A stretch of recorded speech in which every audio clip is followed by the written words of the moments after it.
What's up, y'all? It's Gabe Vincent, Miami Heat guard. This is Just HoopTalk. What's going on, everybody? Welcome back to another episode of Just HoopTalk. You're with Justin Henry, Will Thompson. Will, my man, how are you? Man, just living this dad life, man, trying to get some sleep. Hopefully you can't hear the baby in the back. She's been a little crazy, but we're going through it. She can come join the broadcast, man. Another announcer in training, host in training, I should say.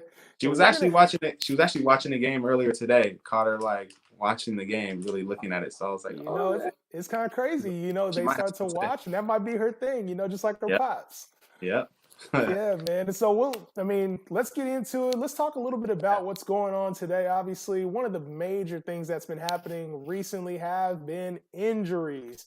Injuries have really been shaping up this NBA season, and we're talking to front runners for MVP conversations and for Rookie of the Year conversations. We've recently had Lamelo Ball, LeBron James, both injured. And so this is going to shape up a lot of different things. And first, we're going to talk about the Los Angeles Lakers and just what this means for their season.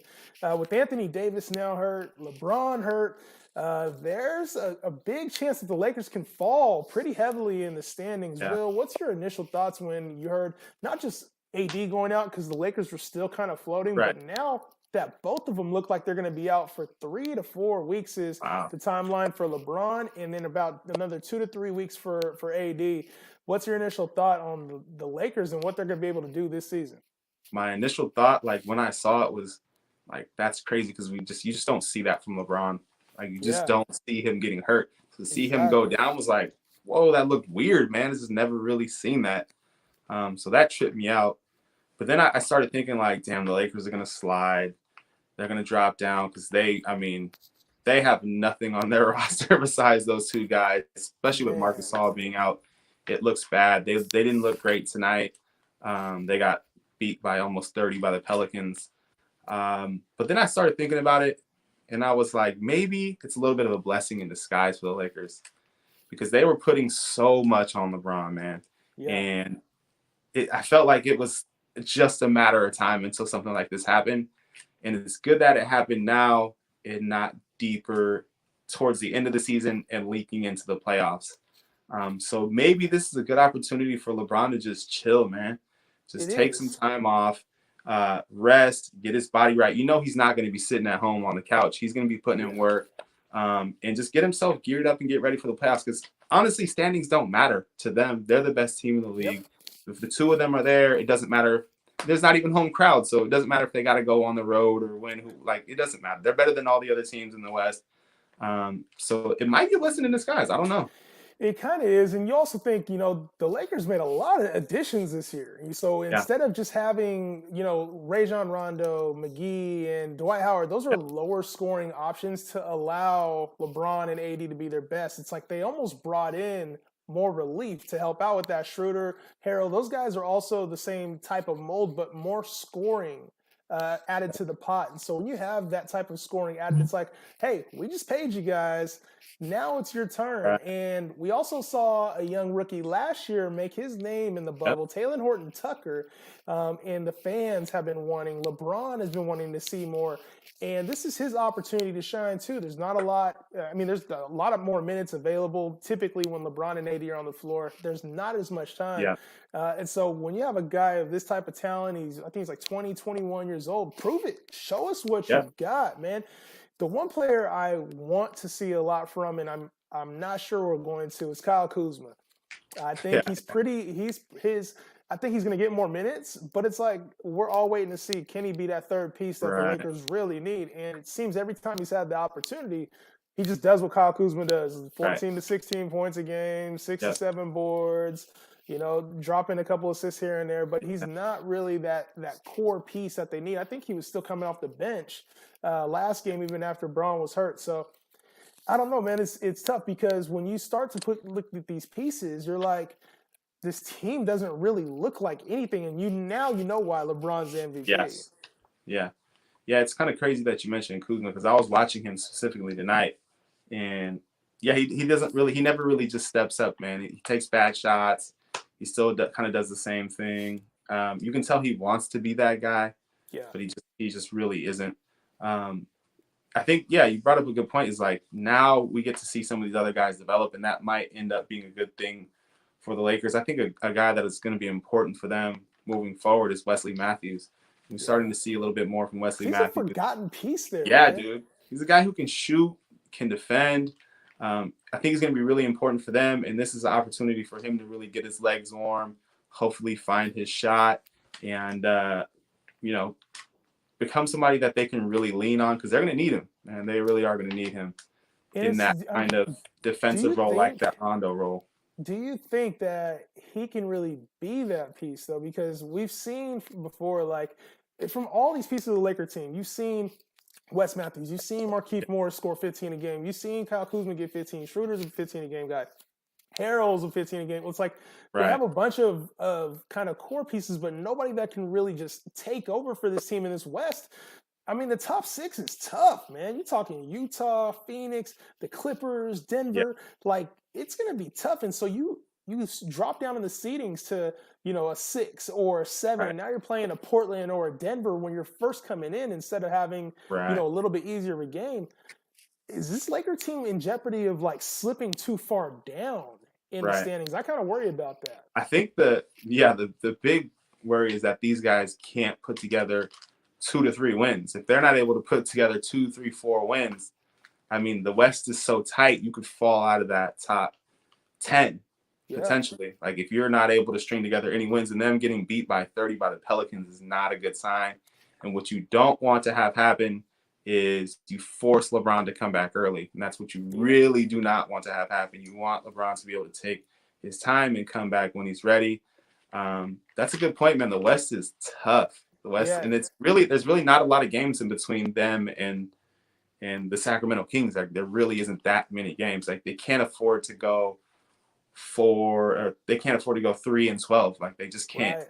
Right. Well, and that's another thing is that a lot of these games are going to be over the second half of the season. They're compact. You're playing a lot of back-to-backs. There's some 4 and 7 games, some 5 and 7 day windows there for these teams, and it's like that's a lot of games. So if you miss 3 to 4 weeks, it's not your typical schedule where you're missing an additional 3 to 5 games in crunch time, where these teams are now making the push. And so I really am curious as what the Lakers are going to do. Not just at the trade deadline, but with Anthony Davis too. And we'll touch on the trade deadline here in a second. But Anthony Davis has been on the shelf, and they're saying, we want to be more proactive with him and kind of just be cautious. We don't want him to come back too soon. And you're starting to wonder, like, he's been wanting to play. It's almost like he's ready to go, and the team is holding him back. I wonder, do you think that they'll let AD come? Because the Achilles is something you don't want to play around with. But if you're being overly cautious right now, this could cost you not just home court, but this would be a tough matchup for you in that first round. Yeah, you don't want to see another Kevin Durant situation, so you don't want to bring him back too early and then be done. But at the same time, you watch what happened tonight. That's not a great Pelicans team without Lonzo Ball, and it didn't look good. So you definitely start to raise some red flags and say, hey, man, we need someone out here that can lead this team, because right now they're just a bunch of guys out there. So I think if anything, Anthony Davis has to be the guy that comes back first. Yeah, can't be LeBron, man. It cannot be like that's a. I mean, LeBron's he's an incredible athlete. He does some really incredible things. I just don't want to see him come back too soon. And, you're 18, a lot of times, man. We ain't walking the same way as we used to. Yeah, exactly. And And I mean, a lot of times when you have a hurt ankle and you come back too soon, you end up pulling something else, pulling your groin or overcompensating or doing something crazy, man. Like, don't want to see that. So they're in a tough spot, man. It really is, and it's going to get really interesting. There's a lot of teams playing really well that are moving up quick in the standings. They're coming for those top spots, so it's going to get tough, man. Yeah, and with the West, obviously, there's so much that can happen right now. We're coming up on the trade deadline, and there's some teams that are going to be looking to make moves, especially with the Lakers looking really vulnerable now. We talked the previous episode. We talked about Lonzo Ball potentially going to the Clippers. We've now heard Denver Nuggets are a possibility. Obviously, Utah, Phoenix may make a move.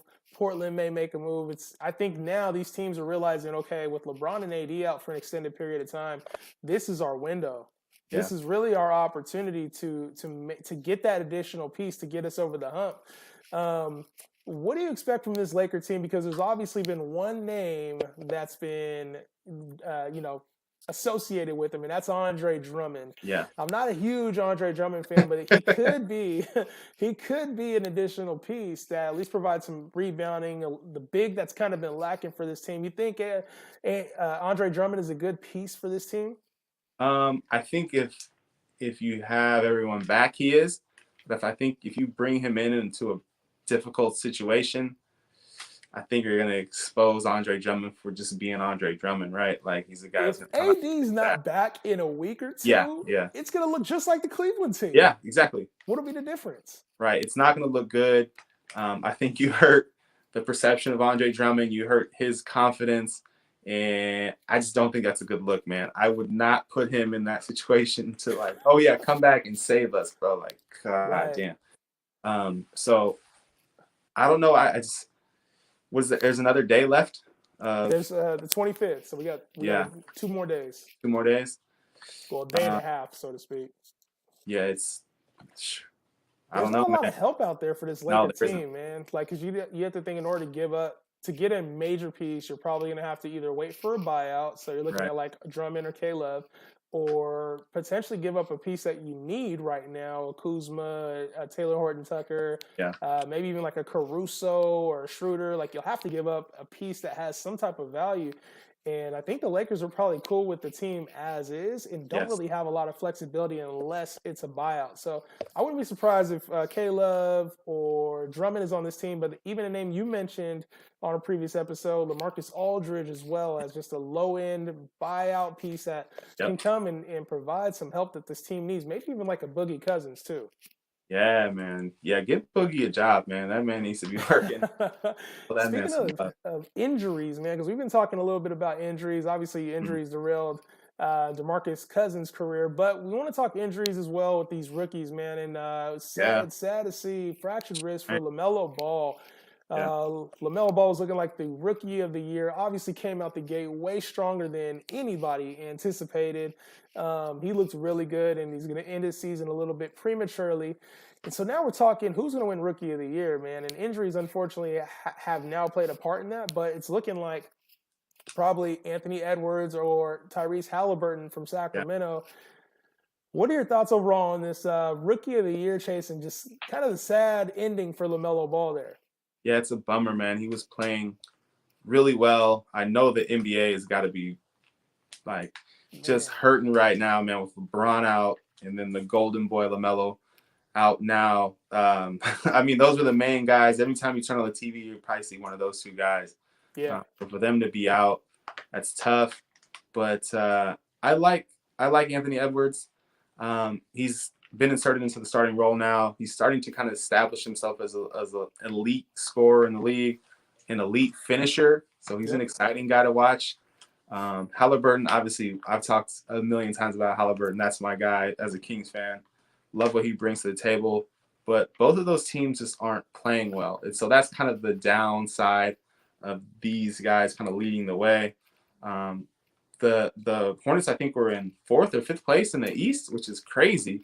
Yeah, to take that team to have them playing that well in the Eastern Conference and in the playoff hunt. So that just really speaks to what LaMelo was doing. Now we're talking about a couple of guys who are down at the bottom of the standings and down at the bottom of the league. Yeah. And really aren't impacting the league kind of the same way LaMelo is. Anthony Edwards is good. He's a scorer. He's an exciting guy, but he just doesn't have that same impact as LaMelo. Well, we've seen the dunks, and we've seen the 40-point game recently from Anthony Edwards, but it's tough to put him even up there to me with like Halliburton, because Halliburton's impact on the game feels, like you said, Edwards isn't as impactful on a win or a loss. He's just a lot of numbers for points, really, to be honest. And Halliburton seems like he has a little bit more of a complete game ready to go. And you also start to think of like other rookies too, like James Wiseman. It's like, are we going to see more of him now the second half? Like he kind of hit that rookie wall, got injured a little bit, but now he has his turn to shine. Are we going to see somebody else that has a lot of opportunity with these rosters kind of being thinned out with injuries? The rookie of the year seems to be an interesting topic, and because of injuries, and now it's also impacting the MVP conversation too. Yeah. Joel Embiid's been out. Right. Jokic is there still standing. LeBron James is out. I mean, it might even open up the door for some dark horses, man. What are your thoughts on this MVP combo so far? Yeah, it's the same type of situation. Another rookie I wanted to mention was Quickly too. Oh, I think yeah. Quickly Good has an call. opportunity to possibly move into that conversation as well, especially with the Knicks being in the playoff hunt. And if he's able to get in the playoffs and do some things, I know it's a regular season award, but you can't discount what happens in the playoffs. But with the MVP, it's the same type of situation. This guy seems to be leading the way, and then he gets hurt. And another guy seems to be in the lead, and he gets hurt. Yeah. And so you got to kind of slot people in behind. I think Jokic is there for sure. And just, through the process of elimination, I think, believe it or not, Giannis is starting to creep his way back into the conversation, man. He's playing really well lately. They're the best. They have the best record in the league. The last 10 games are 9-1 right now, so they're playing really, really well. Things look like they're clicking finally in Milwaukee, and he's doing the same stuff he was doing last year when he won the MVP award, putting up 30 plus, a ridiculous amount of rebounds, and he's actually distributing the ball, playing great defense. So, I mean, why not? Why not Giannis 3 years in a row, which is, I think Larry Bird is the only person that's ever done that, and Bill Russell or something like that. It's absurd, but I mean, just through the process of elimination, he's in that combo again, which is wild, man. Yeah, it's crazy because Giannis is like level of play. We're so just used to him scoring 30, grabbing 12, 13 boards, dishing 5 assists a game. Like, we're just used to seeing this level of defensive player of the year type of on the other side of the ball. It's just crazy how he sustained it. And it's like, I think some of these past MVPs don't, LeBron talked about it, how he should have 9, 10 MVPs. And it's tough, man, because once you've gotten it, it's like the league has already shifted to who can we give it to next? Where, Jokic and even Embiid was at the top of that conversation for a majority of the season. You talk about guys like Harden, like James Harden, even though he started off the season really slow, he's balling right now in Brooklyn. And had a chance to kind of change his game around too, where he's not just scoring, but he's playing point guard for that team. I want to say he's averaging like 12, 13 assists since he's been there. It's a crazy stat for him. And he's elevated his level of play. We've seen a lot of high stat lines this season and just kind of gaudy numbers from these teams. It's tough to pick out an MVP. You can even throw like Chris Paul or Donovan Mitchell in the race too. And it's like, you can't be mad at that. You really can't, And I mean, Kawhi Leonard is silently averaging 25, 10, and 5 or whatever he averages. Like, it's just crazy to me to think that there's so many MVP candidates. The numbers are outrageous and crazy, and it's like the injuries have made it even harder to come up with the MVP winner. Yeah, and it's funny, man. Like, it's opened the door for a lot of people to kind of move into the conversation. Like you said, I wanted to mention Kawhi and Chris Paul as well, because I think they're legit candidates, man. But I also, like, there's a guy we talked about at the beginning of the season, and early on, he's kind of been, I don't know, it just feels different. But I think he has an opportunity to really establish himself now, and they're starting to win games, and that's Luka. Like, Luka's been playing well, and people stopped talking about him early in the season. He was everybody's pick for the MVP, right? Everybody was like, "Oh, Luka's the man. He's going to do it." They didn't play well, but now they're starting to win some games, and he's starting to look like an MVP candidate again. He's really starting to hit his outside shot, which has opened up a lot for him. Still not great defensively, but he's putting a lot on his shoulders with that team, and they're starting to rise in the standings in the West. And you never know, man. There's a lot of basketball left to be played. You think Luka can really make a push, though? You think he could really, like, make a push and become MVP? Because, I mean, you talk even like Steph Curry's out there still. Yeah. There's a ton of names and production out there. You think Luka has a chance to, like, take over the second half and get there? Yeah, I think if they can get into the top 4 and he's in that 30-point range with damn near a triple-double, you got to put him in the conversation, man. This dude's averaging almost a triple-double every single night and willing his team to wins. And if he's able to continue success on the court as far as winning is concerned, and they're able to get into that top 4, which I think now with the Lakers maybe sliding a little bit, where are the Mavs are? They're in 8th, but they're 4 games back of being in 4th. Yeah, so it's right there. It's super close. The Lakers are probably going to fall out of 4th, and the door is open, man. So it'll be interesting. It'll be really interesting to see. It's exciting now because now it's like, okay, who's going to step up? Yeah. Who's going to step up? And players are getting hot, teams are getting hot. I mean, we didn't even talk about like Damian Lillard, the way that he's kind of entered that whole MVP convo too. But it's like you see these teams kind of go through streaks, bro. They'll get low, they'll get high. Like one team, the Atlanta Hawks, we got to talk about them. I want to say they're 9-1 in their last 10 games. They're 8-1, something like that. Ever since the coaching change, Lloyd Pierce is out, and Nate McMillan is in. And this team has turned a corner. Yeah. It seems like this season, it's, we've seen the Bucks go through like 5-game win streaks, 5-game lose streaks. Obviously, we talked about the Sacramento Kings and how they go. They'll win 6 out of 7 and then lose 7 in a row. But what is it about this season that has a team like the Hawks on a major win streak? They were, towards the bottom 5 of the East for a while, and now they're in the top 4. What is it about this season and the streaks, the COVID testing, the players, like the injuries? What is it about this season that's allowed for this type of thing to happen? Yeah, it's crazy because the COVID stuff was knocking a lot of players out early on in the season, and that's really died down. We haven't seen as much as that lately, but now the actual injuries are taking players out. So it's just like it's not one thing, it's another. It's just there's been so many ups and downs. I think we knew coming into the season the Hawks were a young team. Yeah. And they had a lot of new pieces that needed time to gel. And it looks like a new voice is making a huge difference for them, man. Nate McMillan, obviously a coach with a lot of experience, has won a lot of games at the NBA level. And he's saying the right things, pushing the right buttons, getting people in the right places, whatever's going on. I don't watch a ton of Hawk games, but, I just watch the highlights, and they look like a different team, man.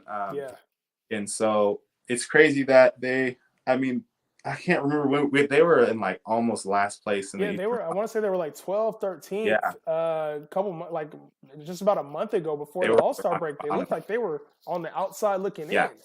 Yeah. But we talked about that with some of these other teams too, like the Miami Heat. I know the Toronto Raptors are back down in the color, but they were rising up. The Orlando Magic were the top 3 for the majority of the beginning of the season, and now they've fallen completely out of the playoff picture. They're tanking now at this point. It's crazy.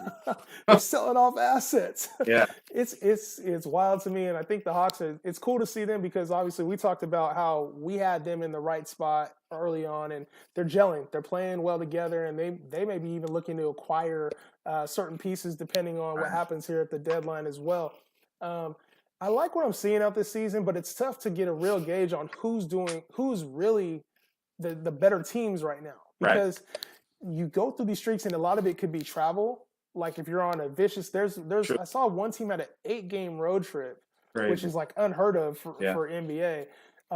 But like there's a lot more travel. There's testing. There's some teams have to do a lot more travel than other teams. Some teams have more back-to-backs, and it's like some teams have more COVID, not just even the actual test, but just having to rest players because of the exposure. It's going to be an interesting second half because they're also talking about those new rules for the players who have been vaccinated and the teams who have been vaccinated. It's like they're going to have easier restrictions. Yep. So how is that going to affect a lot of these teams? If there's going to be teams in the playoffs that don't have those ease of restrictions? Like this season's taking a toll on a lot of players and a lot of teams, and I think that's why we're seeing a lot of this streakiness, man. It's tough to see because you want to know who the best team is, and like normally it's easy to identify, but I feel like this season more than even more than last year, it's tough to really determine who is the best, worst playoff type team. Right. Yeah, so many ups and so many downs, and things change. It seems like every week. A team that I wanted to kind of get your take on because I've been watching them. They've been on TV a lot, and they're super disappointing this year, and there's been a lot of downs, more downs than ups for this team. And I'm just interested in your take on what's going on there because there's something happening, something missing. Mm-hmm. It just doesn't look right. And that's the Boston Celtics, man. Like a team that in my opinion, has no business being the 8th seed in the East right now. In 2 games below 500. They have a lot of young talent. There really isn't much of a difference between this year's team and last year's team. That was top 4 in the East, probably, if not top 3. Yeah, they were top 3. They were top 3 last year. Doesn't look the same at all. What do you think about the Celtics? 'Cause I'm kind of puzzled, man. I think there's two big things this year with the Celtics. The first is that I think that there's a little bit more talent in the Eastern Conference now. When you see the Brooklyn Nets in there, the 76ers kind of taking over their spot, it's pushed them down a little bit. And then some of those bottom teams got a little bit more competitive. The Knicks are playing better. The Hawks are playing better. So it's like the Celtics have kind of been pushed down because I think they were able to get away with mediocre play at times last year, and they haven't had that capability this year. And when you're missing a guy like Gordon Hayward, you're missing a guy like Kemba Walker, some of those injuries that have really hurt this team, you're forcing now to play your guys. Samiji, I don't even know how to say his last name, Ojuye or whatever, Peyton Pritchard. Like you're throwing other guys into the mix that aren't really starting capable players at this time. And you're having to play them probably more minutes than you want to. I think we saw the best of Daniel Tice last year. He hasn't played at a high level this year. They've also had some injuries too. Marcus Smart was out for, I want to say, a month or two, and that's another key player. So you're missing, unexpectedly missing Gordon Hayward. You have Marcus Smart out. You have Kemba Walker out. You're playing guys that aren't used to getting minutes and asking a lot of Jason Tatum and Jaylen Brown, who just played an extended playoff run last year. I think we're seeing some of the side effects, the after effects, I should say, of that this year.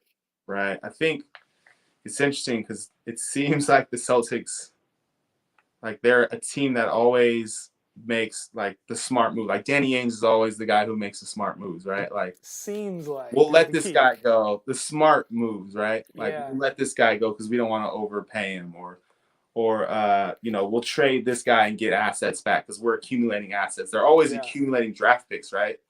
But they're never making the big splash and getting the big free agent. They've done well in the draft, but they haven't brought anybody in since KG, right? Right. Like, I look at this team and like they seem like they're a big piece away, And to me, Kemba was a good piece, but not the piece that they need and the piece that they're looking for.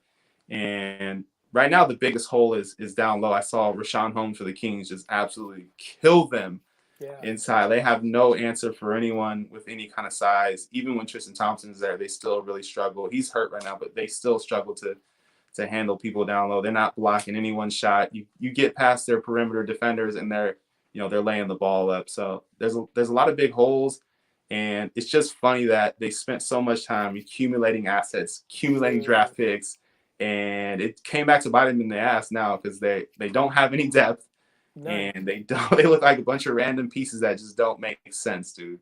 It's like I think there was times where they could have made moves to I think there was Kawhi Leonard was on the table at one point. James Harden was like, you can go be aggressive and go get the player you want with the draft picks. Even like they had last year, they were packaging Hayward and somebody else up. I can't remember who the player was, but they were trying to get a third piece last year. I want to say it was Anthony Davis. Yeah. That's right. They were trying to get Anthony Davis. It was either last year or the year before. And they didn't want to give up what the Pelicans wanted. I'm like, what are you holding on to all this stuff for? You already struck gold with Tatum and Jaylen Brown. You struck gold. And it's hard to strike gold in the draft. Can't do it. Yeah. It's so tough. And when you strike gold and now you have all these other picks, it's like you can only strike gold so many times. And we're seeing the after effects of that now with this team. They're not hitting the draft. I don't think that they've had really a good draft since those guys have came in. They've had average drafts. Yeah. But now you're picking in the back end of the draft, and so it's going to be hard to find your Jason Tatum, who you got at the top of the draft. Mm-hmm. I don't know, man. The Celtics team, to me, they might be sellers more so than buyers. I think they're looking to acquire Harrison Barnes, Rashawn Holmes were both on the table, but getting a third piece for this team, unless they get Kemba Walker back, unless Marcus Smart is fully healthy, unless it's a big guy down low that they get in the deal too, because I mean, all they really have down there is Robert Williams playing at a good level right now. It's not looking too good for this team. No, it's just crazy to see, like you said, like they had so many opportunities to really elevate themselves to that next level, but they kept making the smart move, right? Yep. Accumulate assets, like the analytics kind of side to it, or the tanking side to it. Just get more draft picks and then hit in the draft. Well, you can't always rely on hitting in the draft. You got to get guys, man. Like you got to get stars. And one thing I want to mention is Danny Ainge, and this is something that I don't know if people are really thinking about. I think he's great at being able to talk to other teams and get what he wants asset-wise out of other teams. I think he's really good at identifying what the team needs in the draft and bringing the right personnel on board. I think he has a good coach and identified a good coach in Brad Stevens, where we're starting to see a little bit of that flare out now. Yeah. But I think the one area that he has not been very good in is contract negotiations. We've seen Jason Tatum get a max deal. We've seen Jaylen Brown get a max deal. We've seen them overpay Marcus Smart. Yep. We saw them give Kyrie Irving a contract, and somehow he was able to weasel his way out of that contract. Yep. We saw Gordon Hayward get a pretty big deal. Somehow he was able to use his player exemption and get out of the contract. Yeah. So something that's going on there is that they're overpaying players, but is it a city that they want to play in? Is that a team that they want to play for? Because these guys are straight just leaving. They're out. They're leaving as soon as they get there. Yeah. I remember there was something in there that I think Anthony Davis's dad, one of the reasons that they didn't probably make the move was when they didn't do Isaiah Thomas right. Yeah. When he hurt his hip. I think that hurt players. I think that hurt a lot of what, even though they were building, they were doing all the right things, they had the right coach in there, they looked like the uprising team. Now this whole thing is tarnished because players don't want to go there. They know, okay, in order to go there, you're going to have to pay me because I know you guys didn't do IT right? Yep. Didn't even give him the tribute that he wanted, didn't bring him back on a contract. Players know that, and I'm pretty sure Anthony Davis's dad was the one who said, I never want my son playing there. Wow. Something to think about, man. As good as the gurus you can be at making smart moves and getting the right pieces there, if you don't treat your players right or you're bad with money management, it'll all fall through the window. Yeah, that's so true, man. It's all good to be good behind the computer screen or good behind the phone and all that stuff, but if you're not dealing correctly one-on-one with the players, making sure guys are happy, things can fall apart quick, man. We've seen this happen. It happened really quick for them where they were a top 3 team in the East and now they are at the bottom. And not to say they can't somehow work their way back up, but it's not looking good. And like you said, they're sellers now. And now we're hearing they're shopping Marcus Smart and they're shopping their players, man. So it's wild. I know they got a ton of draft picks. Trade them, man. Get some players there. Stop accumulating draft picks. And we just saw them in the Eastern Conference Finals last year. So it's like, and they weren't too far away from being in the finals, but it just seems like this team's fall from grace is happening very quickly and kind of a young team, a young talented team. They're young, man. And you don't expect to see that from a young team with young pieces. Yeah. I don't know, man. When you got a guy like Gordon Hayward who's like, no, I don't want $30 million. I'm gonna go play in Charlotte. There's something wrong there, dude. Definitely. I don't know, guys. Well, let us know your guys' thoughts in the comments. Are we spot on about the Lakers? Are they gonna make that push? Celtics, man. We talked a lot about these struggling injury teams and just the second half of the season. Let us know your guys' thoughts. Be sure to like, subscribe, and also share this to your favorite forum that you talk on Discord, whatever it is. Make sure you're sharing this. Join the conversation. Let us know your thoughts in the comments. Like and subscribe. Just Hoop Talk, another edition in the books. We're out. Peace.